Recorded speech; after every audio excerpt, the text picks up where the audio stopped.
Hi guys! So as you can tell from this really random hood I have on today, we're going to do a makeup transformation inspired by the Horrifying house guest or the Uninvited house guest. I'm not particularly sure what's the correct name for this guy, but he is a made up meme on the internet, I think, and I wish I knew the original artist who created him. He's so creepy and he's just like this rough sketch drawing of a very creepy guy with this very crazy grin. So I'm going to try to recreate him in my own way. So let's get on with the tutorial.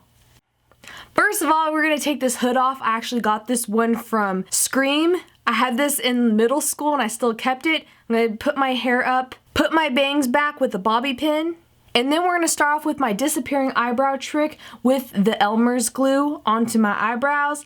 Let that sit and dry a little bit to get tacky. Put a layer of face powder on that. And then once that step is dry, you're going to get a thick glob of glue and just smear on those eyebrows again. Make it smooth. Let it dry a little bit to get tacky and do another layer of powder. Now while we wait for that very last eyebrow layer to smooth, we are going to create a brand new nose. By putting some spirit gum on, waiting for that to get tacky, and then using my Nye Nose Scar Wax, I'm going to make my nose more pointy and narrow since I have a stubbier nose, and the creepy, unwanted, horrifying house guest guy has a very thin, crooked nose. I'm going to build my own. You're going to want to use some sort of lotion to moisturize your hands so that this wax doesn't get a hold of your fingers and just like mess up everywhere. This will make it easier to smooth. Also, you want to make sure that this putty has a little bent in it because the creepy guy has a bent, slender nose. And of course, if you already have a long, slender nose, you may not even need to do this step. But once you look like Pinocchio just smashed his face into a brick wall, you might just have the perfect nose already. Now I'm just going to get my Aqua sponge and my Nye white makeup palette. This is the water-based one. So we're just going to dab that all over our face. You want to make sure that once your Aqua sponge is getting a little bit drier towards the ends of application, that you use those drier ends of it on your eyebrows and your nose so that the liquid doesn't seep into the glue and spirit gum and stuff and ruin the progress you've just made.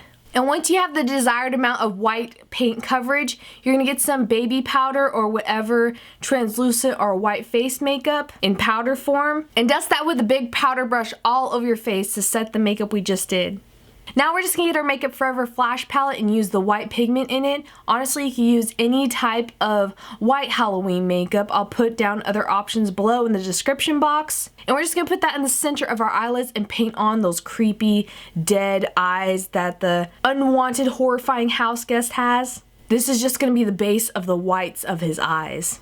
Then we're going to get my favorite black liquid liner and start tracing around the eye and then do the very tiny little black pupil that the creepy man has. And try to do the same size on the other eye. I know this is really hard to do. You might need to pull your eyelid down a little bit, but don't hurt your eyeball while you're doing this. And then once you think you got those eyes down perfectly, I'm going to get a matte black eyeshadow and start coloring it around the eyes. And this is going to be the base for the hollows around his eyes that are really dark, deep set black. They kind of remind me of like the skeleton bones, like where the orbital eyeball socket of the skeleton's eyes go.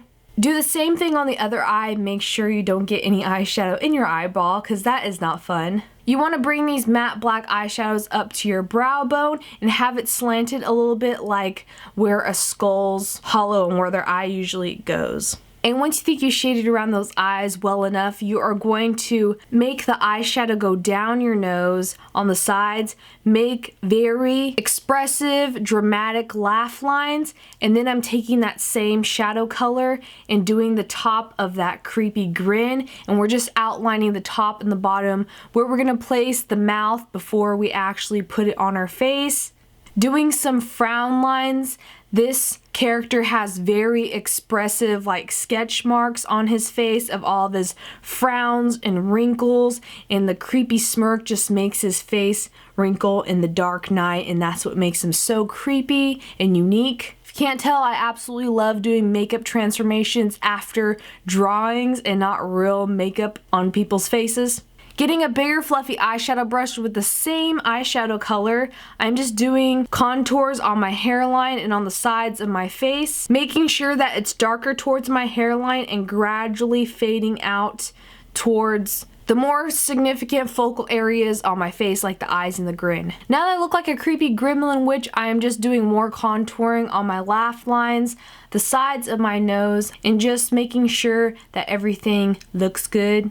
Honestly, the more contouring you do, the better. There is a lot of it in this video and in this look. It kind of looks like we just rolled through a pile of coal and dust from a haunted mansion or something. And then once you think you got your contouring almost correctly all the way done, you're going to get a really cheap whatever black eyeliner pencil, and you could do more details on the wrinkles on your face so you can have them more deep set and stand out more.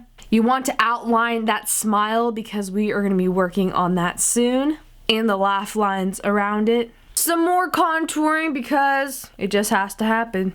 The amount of black matte eyeshadow that went into this look, girl, it was a lot. Now, time to build our creepy smile. I'm going to get some fake nails that I got from the drugstore by Kiss. This has so many different sizes. It's wonderful. I'm going to get some eyelash glue and put that on each nail and just apply it to my face. At first, I put them over both of my lips, but then I got some common sense into put it just on my bottom lip so it won't be as hard to handle and talk and speak and eat and all the things I want to do in life.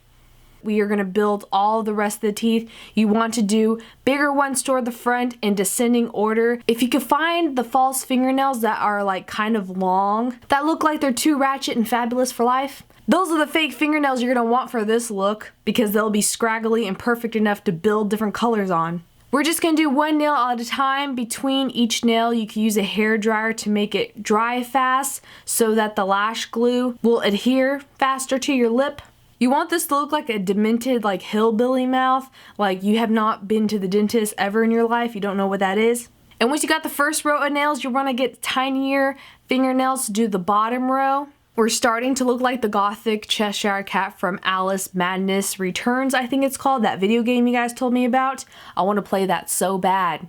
Now that your toothy grin from your fake fingernails is all in place, I'm going to get my red pigment from my Makeup Forever palette. You could honestly use lipstick. It's very much the same consistency as this, and they have the same pigmentation. And you're going to paint that with a small paintbrush around the teeth to make like the gum area of that creepy, sinister grin. Get whatever black makeup or black lipstick, or you can use black eyeliner and color in between the teeth, and you want to do it a little bit above the tooth connected to the gums because it's going to give shadow like they're dingy, dirty teeth, and they're going to have a cast of pretending like this person just came from creeping out the shadows in the darkness of your bedroom. You're going to do that black on the upper and lower canines and on the gum area as well. Then I'm just getting that matte black eyeshadow again with that giant fluffy eyeshadow brush and making the hollow darkness of my eyes bigger and extending it down below more towards my cheeks so that it looks like the whites of my eyes are more lost and sunken into the hollows of them. Just doing more shadow and contouring around my face to perfect it more. If you want to go back and make sure your nose is contoured enough and just little details, making sure that they look good and similar to this very creepy character. Now I'm just getting some black eyeliner and doing some cracks and more crease frown marks around the hollows of my eyes and darkening in around the circles of those eyes that we made and the bags and everything. Now I'm just taking my red pigment again from my Makeup Forever palette and dabbing that around my mouth so that it looks like we just try to eat a victim of a person who is trying to sleep. You can do that on the bottom of your chin as well. Then I thought I would take that matte black eyeshadow with that big fluffy eyeshadow brush once again. These are like the tools of the trade for this look. And put it on my neck and under my chin so that it blends more into this cape hood. Now to add more gore and drama, I got some vampire fake blood and decided to put that where we did those red pigment marks around our face that look like blood to make it look like we just try to become half vampire during the night and eat someone's guts. Now I decided to get some more black eyeliner and define the mouth and put some white makeup on there as well to make it look more expressive, like this unwanted, horrifying house guest. I also decided that he needed one more less tooth, and then so I blackened in that area and put more red and blood just to blend it in and to slim down his grin to make it more sinister and creepy. So I thought I would also put some more red blood on his upper lip and do more shadowing. And now that we are finished, it's time to put our hood up. I hope you guys enjoyed this extremely creepy, horrifying, unwanted house guest internet meme. He was super fun to make because it's so like rustic of a sketch. And I'm so sorry if this gives you nightmares. I mean, I wouldn't want to see this in the middle of the night when I wake up. But thank you guys so much for watching, and I hope you guys enjoyed this makeup look. This was so interesting to take off because you have to rip these fake teeth away from your face. Getting some makeup remover and just getting everything away off your face. And I almost forgot that I had that nose piece on. It looked like I was taking part of my skin off, or just it felt like boogers. It was so gross. Make sure you have very good makeup removers when you take makeup off like this. I suggest Sonia Kashuk from Target's makeup remover, or Ben Nye's Remove It All if you want to go on the expensive route. But any makeup remover is fine as long as you leave it on enough. I enjoy doing these videos so much for you guys. Leave a comment down below on what you would like to see in a makeup transformation next. All the products, of course, that I use in this video will be featured down below in the description box. I hope you had fun watching, and I will definitely be seeing you soon. And I love you all. Bye.